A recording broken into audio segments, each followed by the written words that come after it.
aw bisimila Hôtel Lafiya la. Niko Hôtel Lafiya wulikajɔw bolodalen do walasa aw bɛ se ka lafiya sɔrɔ cogo min na ani hakilisigi aw ka séjour la anw fɛ Mopti yan. Kɛrɛnkɛrɛnnenya Mopti Sevare ka kɛ ni kurantigɛtigɛ ye min ye Hôtel Lafiya Sevare ale ye wulikajɔw boloda ka se ka min ye awa fɛɛrɛ kɛrɛnkɛrɛnnen dɔw ta walasa aw bɛ se ka lafiya sɔrɔ cogo min na aw ka séjour la hôtel kɔnɔna na n'o ye ka panneau solaire installer min ye kurantigɛtigɛ o degun aw kana o ye séjour la l'hôtel yɛrɛ kɔnɔna na. Réservation ka kɛ kabi sisan min b'a to aw bɛ se k'aw ka séjour kɛ k'a sɔrɔ tɔɔrɔ tɛ aw kan degun tɛ aw kan Hôtel Lafiya. Hôtel Lafiya ale filɛ nin Sevare Bangetaba yanni ka se aéroport sirafara ma station laban i kiniboloya fan fɛ i bi jigi o carré fɛ mètre 200 bɔɲɔngo Hôtel Lafiya ale cokolen bɛ i kiniboloya fan fɛ i bɛ se ka weleli kɛ nɛgɛjuru siraw fɛ 21 42 14 11 76 01 01 98 66 78 72 04 Hôtel Lafiya référence do.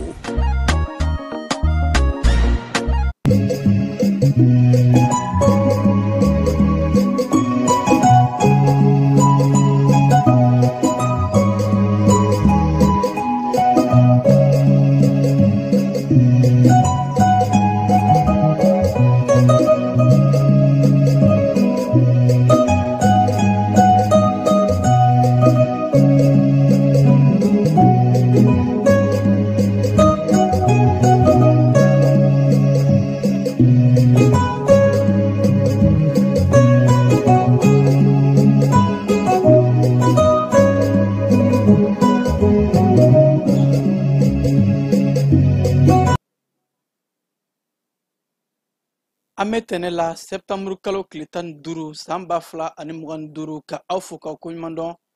ni sanga ina aw minnu sɔgɔnbɛ jani kunnafoni sira bɛɛ lajɛlen na ka fɔ ko aw dangana ka bamanankan kibaruya kɔnɔ la kɛnɛ min kan n'aw bɛna walawalali caman sɔrɔ Mali ani diɲɛ fan bɛɛ lajɛlen kan. Wulada in na kibaruya bakuruba dɔw bɛna tali kɛ dɔgɔkun bɛ sigi an ka jamana kɔnɔ ko bɛn ni keleya dɔgɔkun Semaine nationale de la réconciliation CNR o baaraw nun donni kɛra bi sɔgɔmada in na an ka jamana premier ministre fɛ k'a sɔrɔ ministre min ka ca o ɲɛsin bɛ bɛn ni keleya ma général de corps d'armée Wage ale ka kɛnɛ don. An ka jamana fintigilakaw ye wulikajɔba dɔ kɛ ka sanga ni karidon ye kunungo Kayi marabolo kɔnɔna la yɔrɔ mun bɛ ni o ye Sandare Lambata ye ka manganiya jugu ka dadigi kɛ u la kosɛbɛ ni k'u caman k'u so ci. Jamana ɲɛmaaso ye kibaruya dɔ bɔ ka bi ko bɛɛ lajɛlen k'i janto kibaruya juguw la ni o ye désinformation ye. Kibaruya fɛn fɛn de n'o bɛ jamana ɲɛmaaso kunkan walima fintigilakaw ka ko kunkan ko bɛɛ k'a lajɛ source officielle o ye ɲɛmaaso yɛrɛ ka kunnafoniw ye ka sɔrɔ ka olu cari ni ko u bila ba la. Yaasa ka se ka san ka cɛnni da kɔlɔlɔw ka o kɛlɛ jɛkulu mun sigira ko comité de gestion de crise olu ye nin dɔgɔkun in kɔnɔ san ye cɛnni da mun kɛ ko hakɛw bɔ ka yɛrɛ k'a fɔ ko san a ye cɛnni mun kɛ a dagosi ka bon kosɛbɛ o b'a yɛrɛ k'a fɔ bɛɛ k'i janto i yɛrɛ la. Burkina Faso jamana ɲɛmaayaso ye hakilina dɔ ta ka yɛrɛ k'a fɔ san kɔnɔ don minnu bɛ bila ko jour férié ko ka dɔ bɔ o hakɛw la k'a bɛ kɛ sababu ye ka nafolo camanba k'o de don waganɛba kɔnɔ ka waganɛ ka o bugun. Farikolo ɲɛnajɛ ko sira kan farafinna sifinnakaw ka kɛnɛ dɔ bɛna sigi an ka jamana kɔnɔ yan nɔ sifinnaka minnu ni olu ma san 17 sɔrɔ ko U17 o baara ni o y'a éliminatoire ye o tirage sɔriw kɛra a baara bɛɛ lajɛlen bɛna kɛ an ka jamana kɔnɔ yan nɔ k'a daminɛ octobre kalo tile 3 ka taa bila a tile 18. Ninnu de an ka wulada in na kunnafoniw la bakuruba dɔw ye an bɛna kunnafoni wɛrɛ fara mun kan sɔɔni ka walawalali kɛ aw ye an b'a fɔ a y'aw sɔgɔko ɲuman jani kunnafoni sira bɛɛ lajɛlen kan an bɛna ka ɲɛfɔli bonya aw ye a kan.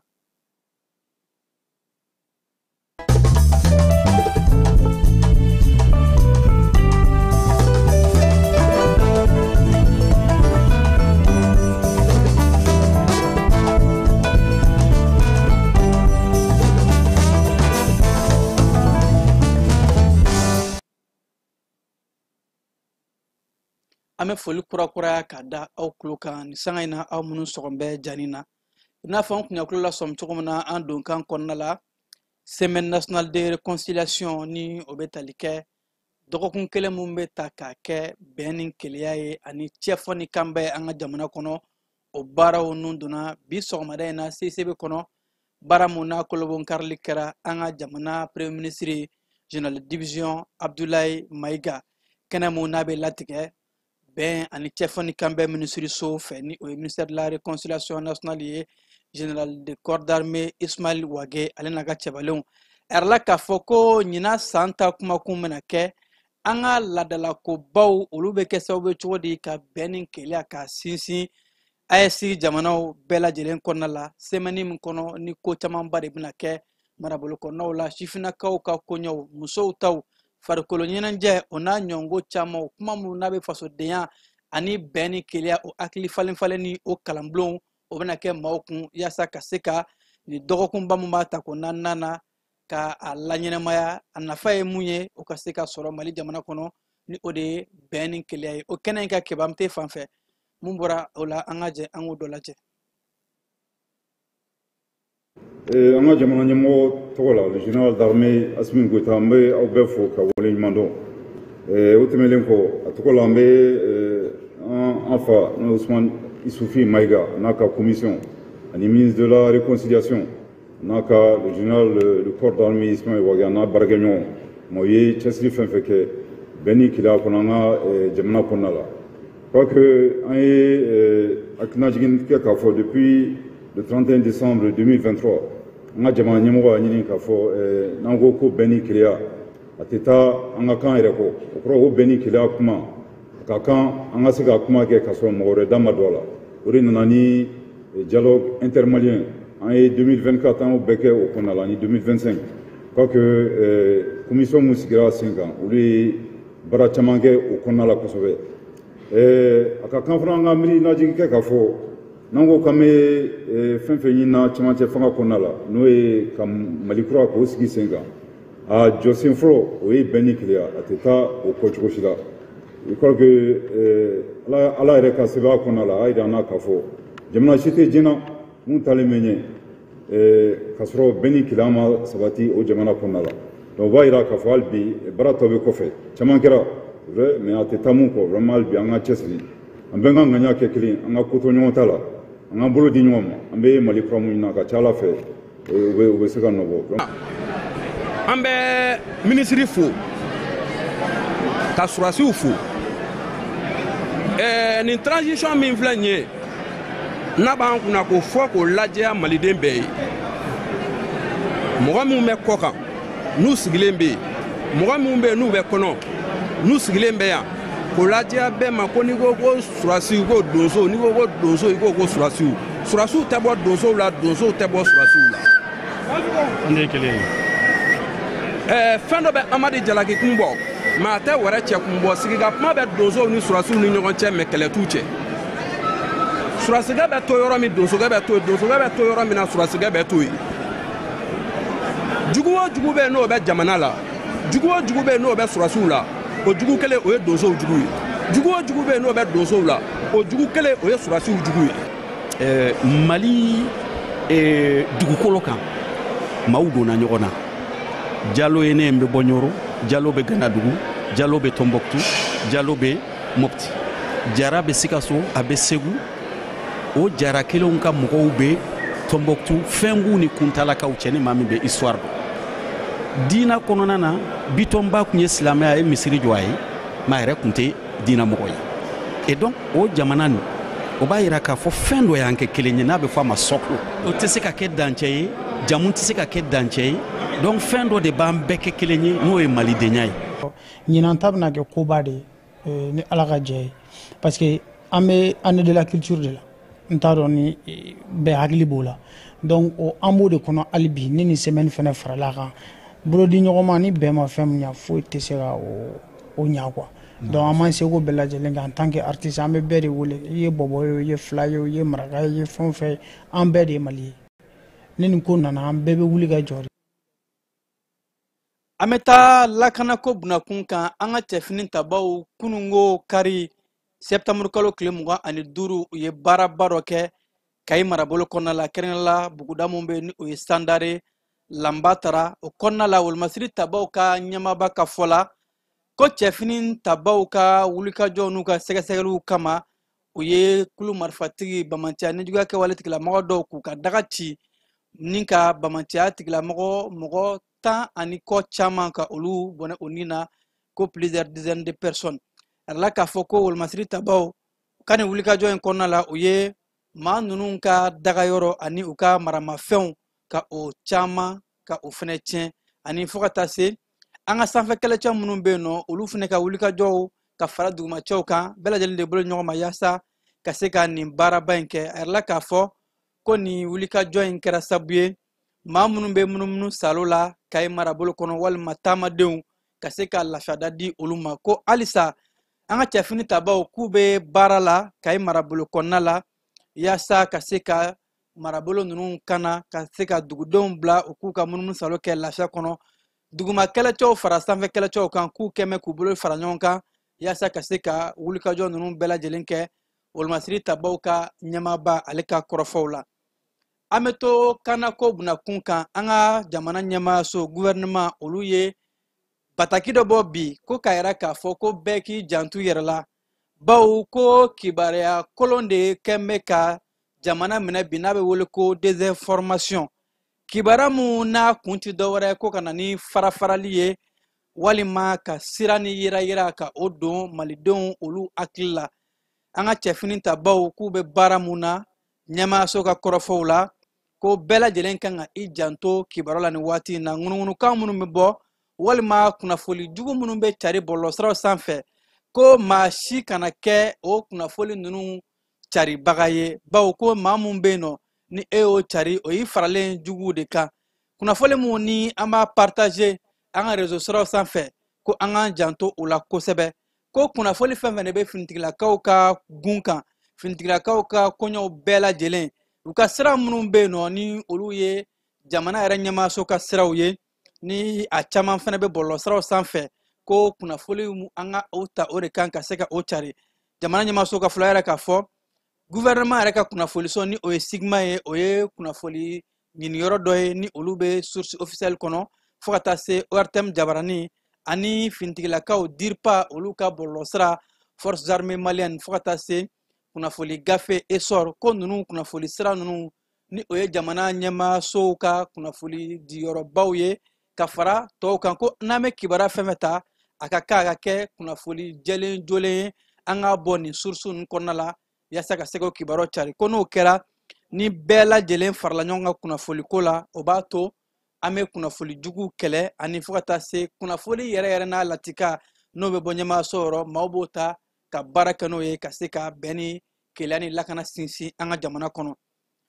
jɛkulu dɔ sigira an ka jamana ɲɛmaaw fɛ ko comité de crise olu bɛ ka catastrophe n'o bɛ tali kɛ cɛnni minnu bɛ kɛ san ka cɛnniw ani fo ka taa se cɛnni wɛrɛw ma jɛkulu bɛ o kɔɲɔw kunna u ye u ka bilan bɔ ka bin ko ka sanga ni nin waati in ye ɲina san daminɛ ani san cɛ samiya kɔnɔna la ko san ye cɛnni mun kɛ maa bɛ se k'a fɔ ko a dagosi bɔnna kosɛbɛ bawo ko n'i y'a daminɛ samiya daminɛ ka se bi ma maa 23 olu de nin tora san ka cɛnnidaw fɛ maa 34 o joginna wa ko san ye yɔrɔ minnu ci ani ka so minnu ci ji ka cɛnnida ko o taara i jɔ fo a suguya 42 la o hakɛ ani fo ka taa se sanmɛriw ni o ye fudure ye sanpɛrɛ mun jiginna ko o ye 8 ɲɔngo ye wa fiɲɛ mun nana ni a fiɲɛ law ta fanga ka bon kosɛbɛ ko bɛ taa fiɲɛ 4 ɲɔgɔn na vent violent ani fo ka taa se ko du 1200 ani kɔ olu bɛɛ lajɛlen de ye gɛlɛya sɔrɔ ɲina samiya daminɛ ni san cɛ ni o caman kɛn bɛ siyɔrɔtanw ye u y'u ka duw bila baw san ye cɛnni kɛ u ka duw la ko de b'a to an bɛ waati min na ko bi jɛkulu min ka baara bɛɛ lajɛlen kɛ yaasa san ka cɛnnidaw ani catastrophe tɔw ka se k'o kɛlɛ nka a kun tɛ dɔwɛrɛ ye maa minnu bɛ jidaw la ani fo ka taa se dugudenw ma dugudenw jɔyɔrɔ ka bon a la kosɛbɛ ko bɛɛ k'i janto yɛrɛ la bawo janto yɛrɛ la kɔrɔcogo o ka ɲi bɛɛ lajɛlen ka bɔ jidaw la ani fɛlɛ minnu fɔra an ka ji la kɔlɔsibaw fɛ k'a fɔ ji ta tɛmɛsira bila maa si ye maa minnu bɛ ji tɛmɛsiraw la ni jamana ɲɛmaaw tun ye fɛlɛw ta ka se ka a so caman ci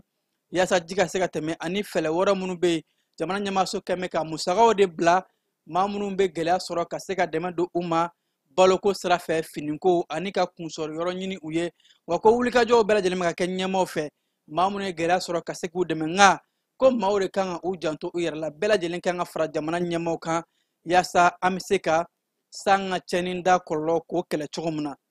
kiba n'an bɔra o kɔnɔna la an ka jamana bɛ lahala mun na bi ni lakana ko a ka gɛlɛn kosɛbɛ bawo wulikajɔw bɛ ka kɛ fintigilakaw fɛ maa minnu bɛ yen nɔ ni o ye population civile ye ko anw jɔyɔrɔ ka bon a la kosɛbɛ jamana bɛ lahala mun na Mohamed Jara n'a bɛ wele ko Momo de Paris ale ye a hakilinata di ka ɲɛfɔli kɛ malidenw ye ani a hakilina ye mun ye welekan b'a bolo ka kɛ malidenw ye hakaja mali sifinakaw kiba an bɛ tɛ e fan fɛ an bɛ jɛ ka Momo de Paris Mohamed Jara ale ka laseli lajɛ.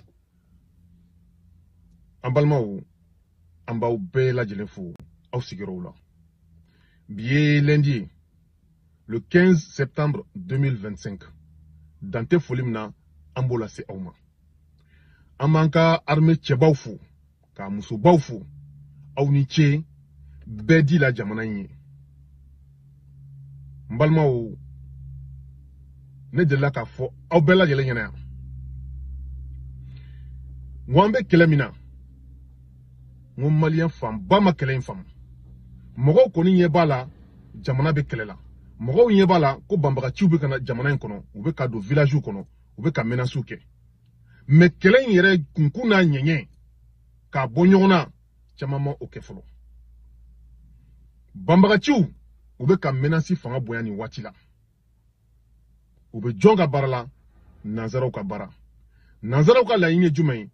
Ka anw ka sɔrɔda ka a ɲɛsiw yɛrɛbakun ma, ka an kumaniya anw yɛrɛ ka sɔrɔda ma. Kɛlɛ fa filɛ, kɛlɛ ba filɛ. Nka bi maliyɛn tila bɛɛ b'a dɔn ko o de bɛ sen na. Maintenant kunkun n'a ɲɛɲɛma yɔrɔ ye jumɛn ye? Kɛlɛ in ye kɛlɛ fila de. A marifa ta yɔrɔ a n'a hakilima yɔrɔ. Wa an balimaw kɛlɛ in daminɛra a mɛnna. Mali kɛlɛ min filɛ nin ye mɔgɔw ɲɛ b'a la bi de. Mais kɛlɛ in daminɛra a mɛnna a hakilima yɔrɔ de kun kɛlɛ bɛ yen. Nka maa minnu ye jamana in mara ka kɔrɔ u ma marifa ta kɛlɛ kɛ u ma hakilima kɛlɛ kɛ. A nalen filɛ cogo an kunna nin ye ka na baara gɛlɛya Mali armée bolo ka baara gɛlɛya jamanadenw bolo. A bɛ na kuma faamu sisan. N'i ye Mali territoire ta k'a lajɛ 1,241,000 ka dɔ yɛlɛ o fɛnɛ sanfɛ kilomètre carré. An bɛ segin a k'aw ye Mali dugukolo bonya kilomètre 1,000,000 ani 200,000 ani 40,000 ani 1,000 ani 200,000 ani kɔjan. Mali territoire bɛ bɛn o de ma. N'i ma fili jate la, ni jate ma minɛ, kuma bɛ mɔgɔ dun ka sɔrɔ kuma dɔnbaliya tɛ. Jamana min dugukolo bonya b'o bɔ, o jamanadenw nombre ka t'u yɛrɛ sɔrɔ 20,000,000 ka taa 25,000 la. An ka kɛ hali 30,000 sa. Depuis yen yɔrɔ la, i b'a dɔn ko hakili ko dɔ ye jamana marabagaw sɔrɔ. Mɔgɔ minnu ye jamana in mara ka kɔrɔ, hakili ko dɔ y'u sɔrɔ. Bi bi in na Mali territoire ka bon cogo min na, an bɛ don min na bi 2025. N'a y'a sɔrɔ ko jamana marabagaw ye jamana territoire bonya concrétiser, parce que n'i ka jamana ka bon ta alhamdulillah. Jamana kan ka bonya de, o de fɛnɛ nafa ka bon jamana kan. Bon, an y'o sɔrɔ, jamana caman m'o sɔrɔ. Mais n'i y'o sɔrɔ fɛnɛ, i b'o concrétiser de. Mais très malheureusement, an m'a concrétiser. Wa jamana a kan ka mara cogo min n'a ma mara ten. Don n'a nataw la, a b'o kɔlɔlɔ de ye. An filɛ o kɔlɔlɔ kɔnɔ bi. 1,241,000 km² pour 25 millions d'habitants. Alors que Mali sɔrɔsiw yɛrɛ kun kan k'u yɛrɛ sɔrɔ bi à peu près 30 millions, 40 millions, 50 millions de soldats o kunkolo de kun kan ka ye Mali armée kɔnɔ bi. Donc kɛlɛ in y'a fɔra ko marifa kɛlɛ ani hakili kɛlɛ a yɔrɔ de filɛ nin ye. An bɛna hakili jigi dɔɔni kɛ maliyɛnw na. Le 30 novembre 2000, année 2000, le 30 novembre 2000, jamana kalifalen kun no maa min ma waati, journée maire ka journée don a bɔra ka waleya dɔ kɛ waleya min b'a a yira k'a fɔ ko Mali marabagaw kuma faamuya sɔrɔ hakili kɛlɛ in na. Je dis bien le 30 novembre 2000. Mali président est préservatif ta ka publicité kɛ télé la. A don y'a sɔrɔ maire 702 702 maire 702 de kun sigilen bɛ ka tila ka publicité kɛ ka catiribɔlaw bila u ka catiriw kɛ ka campagne meni ko ka bange kɔlɔsi kɛ parce que tubabu y'a fɔ ko an ka bange kɔlɔsi kɛ an fɛ yen ko an kana den caman wolo ko den caman wolo man ɲi sachant que olu ka dugukolo o saba bɛ bɔ an ka dugukolo la mais an bɛ don min na komi bi ne yɛrɛ bɛ jamana min kɔnɔ n'o ye France ye mɔgɔ miliyɔn ka daminɛ miliyɔn 68 ka taa bila miliyɔn 70 la o mɔgɔ de b'u ka dugukolo sanfɛ bi 68 millions d'habitants 68 à 70 millions d'habitants mais u ka dugukolo ɲɔgɔn saba bɛ bɔ an ka dugukolo la mais anw ye 20 à 25 millions d'habitants olu ka tila ka taa fɔ anw ɲɛna k'an ka bange kɔlɔsi kɛ olu fɛ yen tuguni olu ka tila ka den wolo ko encourager u fɛ yen ka mɔgɔw politiquement ka don mɔgɔw n'u hakili cɛ k'u bila den wolo la ka taa don an na hakili cɛ k'an bali den wolo la n'i ye muso ye den sɔrɔ yan depuis bi kɔnɔ ta n ko wariw de bɛ d'i ma i ka jiginni ko a bɛɛ bɛ préparer jamana bɛ wari de d'i ma yan n'i ye den wolo jamana bɛ tila ka den balo a la yan k'a balo ka jɔ n'a ye n'a y'a sɔrɔ k'u kun t'a fɛ ka den wolo kɛ u tɛ wari di muso si kɔnɔma ma n'u kun t'a fɛ ka den wolo k'u ka jamana kɔnɔ u tun tɛ mɔgɔ si ka den balo ka d'i ma mais u taara anw fɛ yen ko anw kana den wolo kɛ donc kɛlɛ in y'a fɔra aw ɲɛna k'a marifa ta yɔrɔ a n'a hakilima yɔrɔ donc k'anw bɛ kɛlɛ in kɔnɔ a mɛnna nin yɔrɔ de don yɔrɔ dɔw mana attaquer u b'a fɔ ko terroristes talen n'u da kungo kɔnɔnaw la u talen n'u da burusi kɔnɔnaw la u talen n'u da Mali yɔrɔ yɔrɔw la Mali dugukolo de ka bon fo ka taa fɔ k'a ka bon n'a y'a sɔrɔ ko an ka marabagaw tun ye kɛlɛ in faamu a mɛnna sisan ɲanguma b'a sɔrɔ armée mɔgɔ min bɛ armée bolo bi a bɛ se ka taa fan bɛɛ o de kosɔn kuma daminɛ n y'a fɔ n ko n bɛ Mali armée cɛbaw fo ka musobaw fo a kelen kelen bɛ ka baara o baara kɛ bi a kelen kelen bɛɛ bɛ ka mɔgɔ 10 mɔgɔ 20 o kelen ka baara de kɛ an ka armée fierté de Mali dugukolo bonya min b'a la a cɛdenw tɛ Mali bolo fo an ka so de ma o tɛ Asimi nɔ ye o tɛ ne nɔ ye e min yɛrɛ fana bɛ ka ne lamɛn e fana nɔ tɛ o mɔgɔ dɔw de ye jamana mara ka kɔrɔ minnu kun kan ka bi ɲɛsigi mais ni jamana président yɛrɛ o yɛrɛ ka bɔ ka tila k'a fɔ ko mɔgɔw ka a ka hakɛ to mananin don cɛnimusoya la ko a bɛ mɔgɔ kisi cɛnimusoya banaw ma o ye tiɲɛ kɛ mais a bɛ den wolo fana bali hakili kun kan ka ko de ka ko bɔ ɲɔgɔn na mais hakili m'a ye a bɛɛ donna ɲɔgɔn na ka tila ka catiribɔlaw ka campagne kɛ an tun b'a ye Mali télé la kuma bɛɛ pililiw u b'a publicité kɛ u bɛ musow wele den caman wolobaliya la k'u kana kɛ mɔgɔ min bɛ den caman sɔrɔ u b'o la gosi Sanba ni Sira catiri an y'a ye catiribɔlaw la gosili ko tɛ mais hakilina in ni jamana marabagaw y'a don jamana kɔnɔ hakilina in de la gosili don an nana yɛrɛ sɔrɔ bi armée kan ka nombre hakɛ min bila yɔrɔ min na jamana kɔnɔ bi armée tɛ se k'o kɛ parce que a nombre tɛ armée bolo ko ni citerne jɛnna yan fɛ u b'a fɔ ko ma armée bɛ min e ka armée jama man ca an ka so ma o maintenant hakili mun bɛ se ka o yɔrɔ datugu hakilimaya la o de ye drone sanu ye ani kɛlɛkɛminɛnw sanu o dun baara bɛ ka kɛ fɔlɔ n'a y'a sɔrɔ k'o baara fana kun kelen don o tun bɛ dɔ nɔgɔya an bolo bi mais a si de ma kɛ fɔlɔ donc ninnu surasi minnu filɛ an kunna u nana bila kɛlɛ dɔ de kɔnɔ kɛlɛ min foyi ma k'a la mais an ka adversaire an ka ennemi ale préparelen don ale lili donnen don kɛlɛ in kɔnɔ donc fɛn min bɛ se k'o ban o de ye patience ye ani ka tugu an ka armée kɔ ye o de y'a to n y'a fɔ n ko maliyɛn caman bɛ yen u ma kɛlɛ in kunkun n'a ɲɛɲɛ faamu mɔgɔ minnu n'an bɛ ɲɔgɔn na olu y'a faamu a mɛnna u ye armée ci ka tila ka armée réduit ka jamanadenw yɛrɛ réduit parce que n'a sɔrɔ ko nombre hakɛ dɔ tun bɛ anw bolo bi n'i y'a fɔra k'i ka jamana armée ko ni mɔgɔ hakɛ in de b'i ka jamana armée kɔnɔ a bɛ adversaire bila ka réfléchir 2 fois fɔlɔ an ka tugu an ka armée kɔ fɛn minnu bɛ ka kɛ mɔgɔ nɔ tɛ an ka génération ka kɛlɛ de don an ka kɛ dɔrɔn an ka taa ni n ko mɔgɔ nɔ tɛ anw de ko don an minnu bɛ ka kuma aw minnu bɛ ka anw lamɛn Notre politique dɔw de ma politique dɔw de ma bila en place fɔlɔ mun bɛ se ka bi kunbɛn jamana bɛ mara ni donjan kow de nin yɔrɔ la an bɛ minisiri so min bɛ yen n'a ka baara bɛ musow ani denw ni du kunkanko kan a ye wuli a ka campagne kɛ a ye wuli a ka don maliyɛnw kunna o dun ye tiɲɛ de ye k'a fɔ mali bɛ yɔrɔ min na komi bi mali mɔgɔ bɛ maliden caman de la pour que ka se ka dugukolo in bɛɛ laminɛ faamuya ko ɲuman ko di aw bɛɛ lajɛlen ma video kɔnɔ ne bɛ bɔ ka n ka hakilina di mɔgɔ wɛrɛ bɛ hakilina wɛrɛ ta kɔnɔ an ye kɛlɛ in hakilima yɔrɔ min na o de ye nin ye ko partager an aw ni ɲɔgɔn cɛ an ka tugu an ka armée kɔ vive l'armée malienne et an kana décourager kɛlɛ in bɛ gagne dɛ kɛlɛ in bɛ gagne.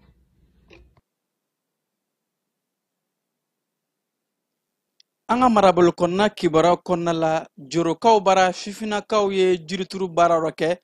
arala k'a fɔ ko jirisun 700 o bɛna o de turu baara mun ni a kɛra ka sanga ni kunungo septembre kalo tile 14 kari ye arala k'a fɔ ko jirituru a bɛna kɛ joro dugu dɔ kɔnɔna la dugu minnu dɔ ye kolomi ye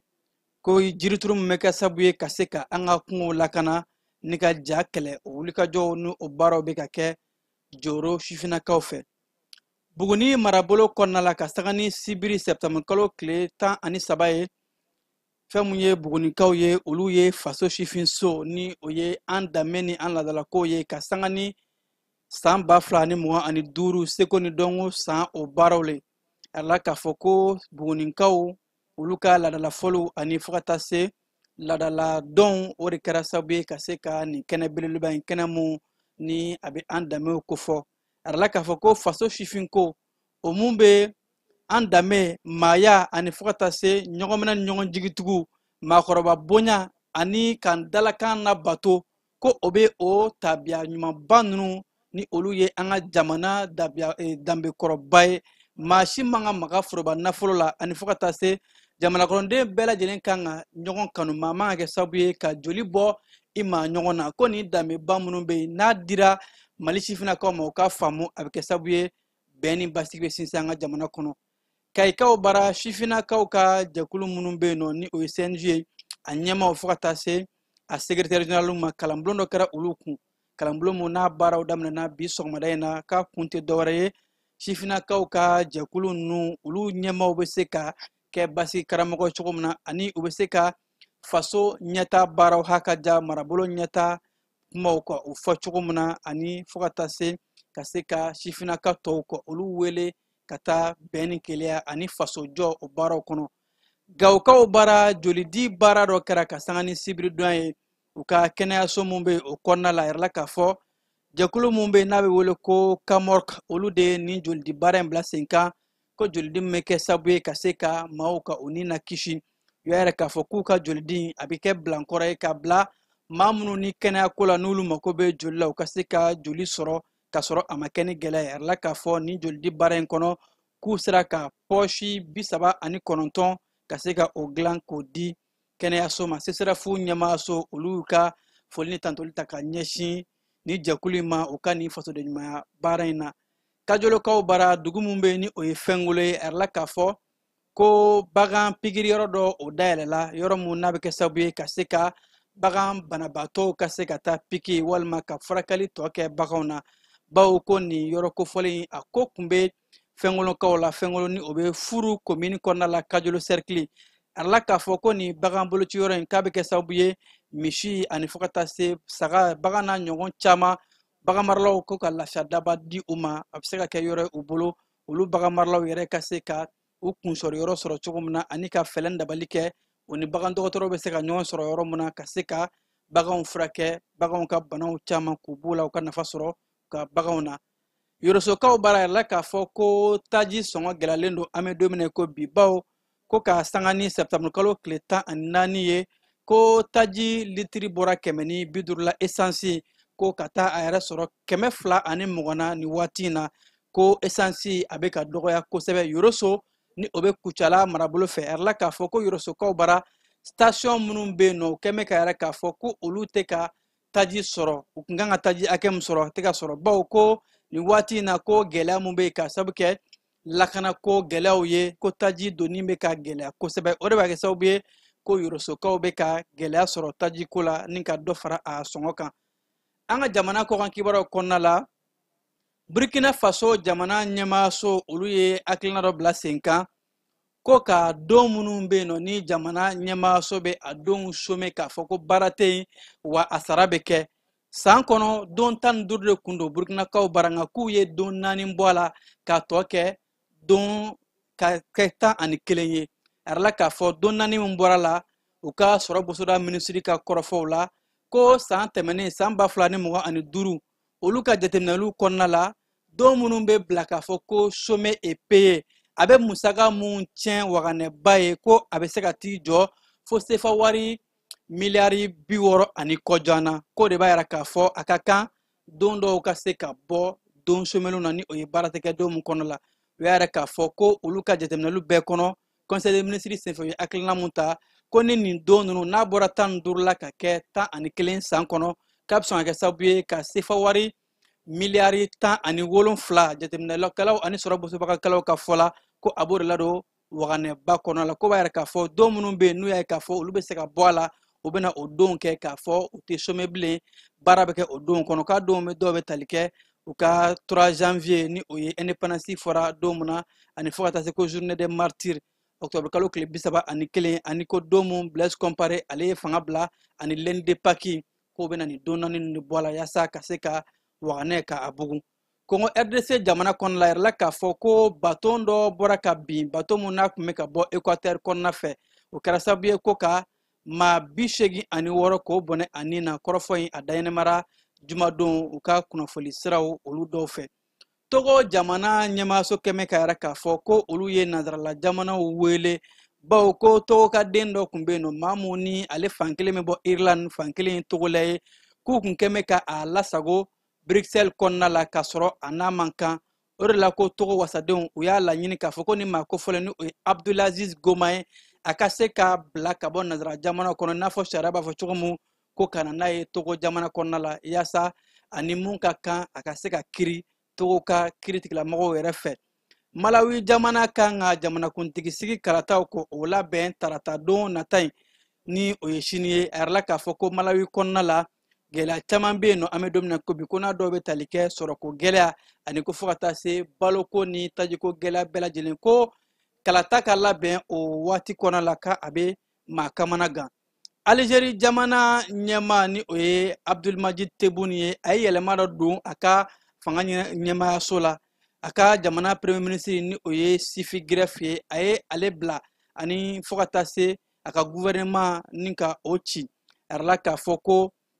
gouvernement kɔnɔna la falen kɛra kɔnɔ maa caman bɛ yen minnu kun dɔn bɛ kosɛbɛ walima n'olu kun ye fanga gulonman dɔ ye ko yɛlɛmali caman donna o ɲɛmaayaso kɔnɔna la ko ye jamana ɲɛmaa ka fɛlɛkura dɔw ye a bolo a ka mara taabolo kɔnɔna la Urumani jamana kɔkancɛw minisiri ale ye a yɛrɛ k'a fɔ ka sanga ni karidon ye ko irisikaw ka sanfɛ dɔrɔnin dɔ yera Urumanikaw ka dugukolo kan ko a nana Urumanikaw ka dugukolo la k'a sɔrɔ a ma ko fɔ o ye o de la ko Urumanikaw bɛ irisi wele u ka se ka ɲɛfɔli kɛ irisikaw ka lasigiden mun bɛ Urumani faba Bulgaris kɔnɔ k'a wele a ka taa ɲɛfɔli kɛ u ye kun jumɛn la ni dɔrɔnin ye donna sanfɛ sira kɔnɔ k'a sɔrɔ ɲɛfɔli ma kɛ Brésil jamana kɔnɔna la jamana ɲɛmaakɔrɔ a la k'a fɔ ko jalaki binnen no a kan jamana ɲɛmaakɔrɔ min o ye Jair Bolsonaro ye ko a bɛ san 27 de kaso ko k'o kɛ kiiritigilamɔgɔw kɛ jalaki mun bi a kan bawo ko u ka kiiriba mun bɛ yen nɔ ni o ye tribunal suprême fédéral ye ale de kɛn bɛ ka jalaki bin ɲɛmaakɔrɔ in kan ko a tun bɛ kulu marifatigi dɔw kɔkɔrɔ jamana kuntigi mun bi ni o ye Lula da Silva ye ale kɛlen ka ɲɛmaya sɔrɔ san 2022 a sigitɔla ko jamana ɲɛmaakɔrɔ ye kulu marifatigiw ka don olu kɔkɔrɔ ko yaasa ka se ka gɛrɛntɛ ta ka da jamana kan walima ka se ka maaburuja wale dɔw kɛ o de la ko kiiritigilamɔgɔw ye sɛgɛsɛgɛli kɛ kiiriko la ka jalaki bin jamanakuntigi kɔrɔ kan Joyer ko san 27 kaso k'o da kun Amɛriki jamana kɔnɔna la seko ni dɔngɔ tigilamɔgɔba mun bɛ yen nɔ ni Senegali ka den don ni o ye Akon ye a yɛrɛ la k'a fɔ ko Akon ni a furumuso ko olu bɛ gerente kono abe wati jambo arla ka fo ko furumuso in kembe ka furusa ko onyini dongindala bainfe ngarla ka fo ko kabi wati jan furusa in sente ka ke ka sangani uka maraji a anniversaire suralen de ko muso in o wati neta ka fo jemai ka era ka fo ko alebe ka a la nyinde furusa seben o ka se ka soro wa be ka fen do fana la nyini o akedo ye na do betalike nafolo mafon walma nafolo yere ko Senegali ka den américain ekon dongdalain ka ako di alema yasa o be se ka furusa ka bonyona tugumna ni ashara ko nawye farkolo nyanaja ko bunakunka anga basket kelaw U16 olu ye joro sabanan ne soro baw oni Egypte kumbe nyona afro basket cheuta arla ka foko anga basket kelaw olu borani joro sabana ye u koni u burna demi final la o rebato u tu wera soro 3e place la nga arla ka fo ko u koni uye médaille bronze soro kaseka nani uye kabo afro basket chew olu ka sirafe Senandolanci bunakunkan shifina kamunte santa ani wolon flabo ko U17 oluka senandolanci kanado kangana ke anga jamana kono ya arla ka foko o trajisor de kara qualification arla ka foko anga jamana malibe pool A kono la ni oye anga farkolo nyananje shifina kamuma santa ani wolon fla soro pool A kono ani Liberia fota se Gambie ani Guinée Bissau omina nyansoro o bakuluba kono bakuluba be oye Senegali jamana fokata se Sierra Leone Mauritanie ani Guinée Conakry arla ka foko eliminatoire abena tan anga jamana de kono ka damana octobre kalo kle sabala kata bla akleta ani shegina wako abena ke anga senandolanci kene do kan ni odo betalike stade Modou Konaté stade Wenzen Coulibaly fokata se stade Modou Jara Ashi Kulukuru kaw bara nene be dansiri anga wulada ina bamanakan kibaro la mun sera ka fara ɲɔgɔn kan ni sanga ina ka da aw kulo kan aw minnu kun sɔgɔn bɛ jani na an b'a fɔ ka ko ɲumanw k'a fɔ a y'aw sɔgɔlen to an na kibaruw bɛ to sen na jaw tun bɛ ka yira aw la a balimakɛ Keba Ibrahim Jalo fɛ a k'an bɛn. Tap stand ni maa min b'a fɛ ka wari ci ka na Mali kɔnɔ nɔgɔya la teliya la ani sɔngɔ damatɛmɛdiya tap stand i bɛ ale télécharger yaasa a ka kɛ duguta tɔnɔ 2 ye i b'i ka code promo kɛ ferko ye o la min ye euro wari 5 o bɛ d'i ma cili o cili tap stand ka wari ci ka na Mali kɔnɔ sɔn nɔgɔya la a y'a sifilɛ a ka galon bɔ an da.